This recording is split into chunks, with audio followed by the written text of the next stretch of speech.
Bonjour et bienvenue sur le 21e suivi d'élevage. Alors on commence comme d'habitude avec les Camponotus nicobarensis. Alors pour une fois, pour changer, j'aurais mis un peu de jambon, je l'avais fait déjà il y a longtemps, mais j'évite de trop en mettre, on m'avait dit que ça pouvait leur poser des soucis, du coup je me dis une fois tous les un mois, voire un peu plus, c'est déjà plutôt pas mal. Et à chaque fois que je leur mets, c'est la fête, elles ont l'air de quand même apprécier ça. Et je vais pas trop m'attarder sur les Camponotus nicobarandis, étant donné qu'on aura pas mal de choses à dire sur les faits là.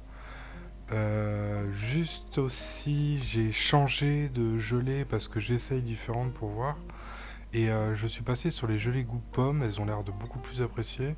Après, je sais pas si c'est le stade de développement, le lancement de cette nouvelle année, qui fait qu'elles sont carrément plus à fond dessus. Mais j'ai l'impression qu'elles aiment plus quand même.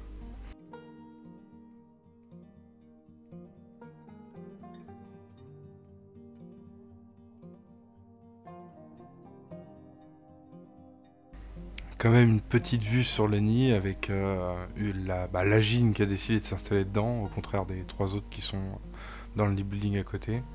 Pas de changement, du couvain, des ouvrières, des majors, des cocons, des larves. Pas spécialement beaucoup de changements. Faudrait peut-être que je nettoie un petit peu le dessus du nid, mais bon, pour l'instant ça va. Par contre, je dois dire que je suis plutôt satisfait de la quantité de fourmis qu'on peut mettre dans ce nid. Je m'attendais à qu'il soit rempli plus vite, mais au final, comme vous pouvez voir, elles sont aussi une bonne partie encore présentes dans le nid building. Du coup, c'est pas plus mal que les deux setups leur conviennent. Comme ça, au moins, ça me permet de voir dans le temps. Et là, je sais que j'aurais pu à bouger pendant un bon moment avant qu'elles me remplissent tout ça.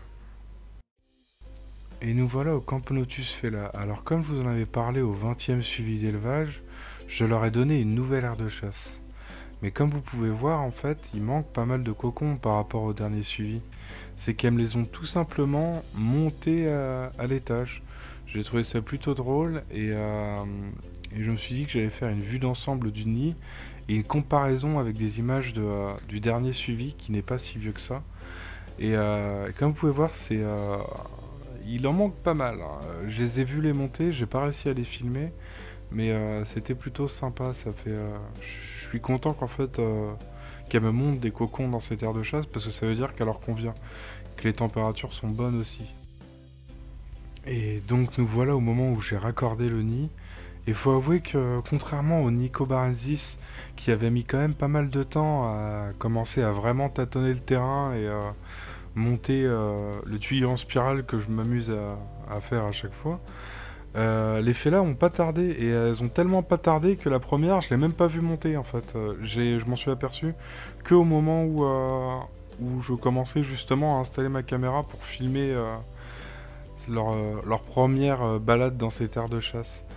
Et, euh, et je dois avouer que je suis vraiment content parce que j'avais pas l'occasion au final de les voir de si près parce que étant donné que je les mets en dessous dans un genre de box pour que le chauffage soit pas allumé en continu et que ça chauffe le volume et pas non plus un point à un endroit, euh, bah ça m'offre plus de visibilité, c'est plus sympa et je vais essayer de leur rajouter un peu plus de substrat parce que j'ai vu qu'elles s'amusaient à me balader le gravier pour combler les petits trous qui restent encore au-dessus entre l'ardoise et le béton cellulaire de leur grotte que je leur ai fait.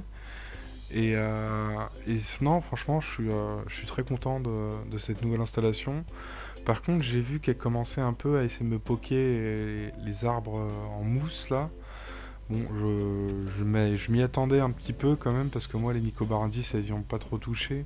Mais je me suis dit que ça allait peut-être pas passer avec toutes les colonies et j'avais bien eu raison de me poser la question car elles n'ont pas tardé à essayer de m'abîmer tout ça. Bon, mais en espérant quand même qu'elle me déplume pas entièrement les faux arbres en plastique que je leur ai mis. Et donc on va passer à des images un petit peu plus récentes de, de un jour après l'installation de cette nouvelle aire de chasse.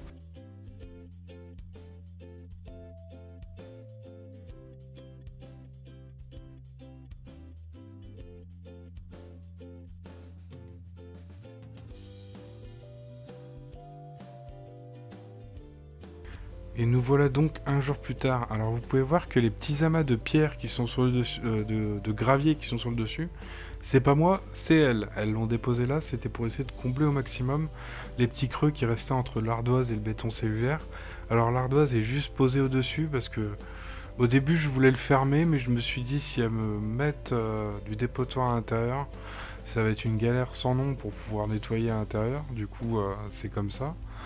Et, euh, et l'ardoise au centre aussi, c'est vis-à-vis de leur réputation, elles ont tendance à salir beaucoup. Du coup, je me suis dit que j'allais mettre une ardoise au centre. Ça serait plus simple à nettoyer que la dalle, mais je voulais pas laisser en plus l'acrylique directement. Du coup, je me suis dit que j'allais mettre cette petite ardoise, mais justement, j'aurais dû en mettre une un peu plus grande. Étant donné la taille de mes mangeoires et compagnie, là-dessus, j'ai bien réfléchi, mais j'ai mal appliqué. Donc à revoir pour une prochaine fois. En tout cas, pour les faits là, je pense que ça sera tout pour cette fois-ci. On va attendre quelques semaines se passent, histoire de laisser un peu de développement se faire et de voir comment progresse cette nouvelle installation. Et on va passer tout de suite aux crémato-gastères qui seront les dernières comme d'habitude de cette vidéo. Et nous voilà sur les crématogastères scutellaris. Alors comme vous pouvez voir, je leur ai donné du jambon elle aussi, même si elle ne semble pas d'ailleurs très friande là-dessus. Bon, après faut avouer que je les nourris plutôt bien, même très bien par rapport à la taille de la colonie, mais j'ai pas de mangeoire plus petit et je préfère mettre trop que pas assez. Et je fais toujours attention que ça ne moisisse pas, même si j'ai jamais eu vraiment de moisissure, étant donné que ça sèche plutôt rapidement. Et je dois avouer qu'elle me donne un peu de fil à retordre pour les filmer parce que c'est vrai qu'elles sont vraiment toutes petites. Hein. Ça dénote vraiment des autres que j'élève. Du coup, ça me fait travailler des nouvelles choses et j'aime bien. Mais sinon, point de vue de la fourmi en elle-même, je pense que j'aurai plus à dire plus tard. Car pour le moment, c'est la fondation. Donc je vais vous laisser là-dessus. Merci d'avoir regardé la vidéo et si vous avez des choses à dire, n'hésitez pas à le laisser en commentaire. Et je vais vous dire à bientôt et portez-vous bien.